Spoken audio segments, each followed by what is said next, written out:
ఎవరో నీకు సాధించి పెట్టరో, నీకు దమ్ముంటే నువ్వు సాధించు, నువ్వే 10 మందికి చెయ్యి. 2,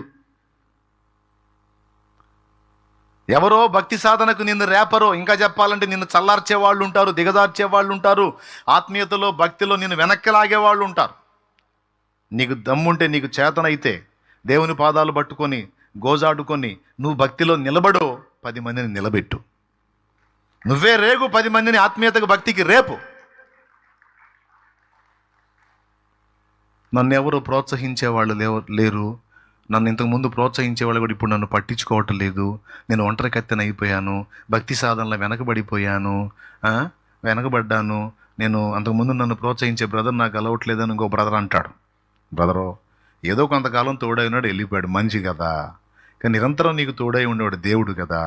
దేవుణ్ణి పట్టుకో, దేవుని బట్టి నీ భక్తి సాధనలో నిలబడు. నువ్వు 10 మందిని బలపరచవయా. బతుకంతా నిన్ను ఒకడు లాగాల్సిందేనా? కొంతమంది జీవితం ఇట్లా ఉంది. సేవలో కూడా ఇదే వర్తిస్తుంది. ఆల్రెడీ దేవుడు వాడుకుంటున్న పాత్రలను చూసి నువ్వు సిగ్గు తెచ్చుకోవాలి కదా.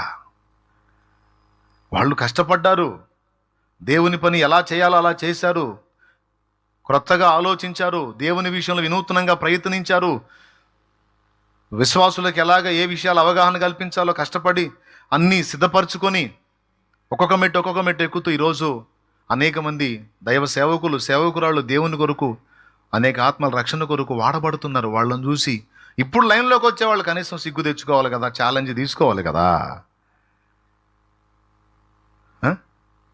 ఒక వ్యక్తి ఒక 100 సంఘాలు 100 ప్రాంతాల్లో ఒక 100 పరిచర్యలు కట్టగలిగాడు, చేయగలిగాడు దేవుని మూలంగా అంటే,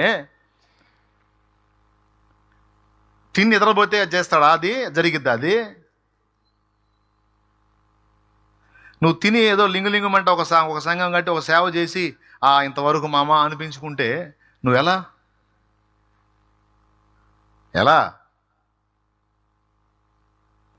100 ప్రాంతాలు చేసినోడేమో కష్టపడతానే ఉంటాడు, ఇంకా లింగులింగమంటే ఒక ప్రాంతం చేసినోడేమో సెల్లు తీసుకొని తిరుగుతూ ఉంటాడు. ఈ ముఖం ఏదో సాధించినట్టు. నిన్ను కాలేవు, నన్ను మళ్ళీ నిన్ను అనుకున్నారు. అట్లాంటి వాళ్ళ గురించి చెబుతున్నాను నేను.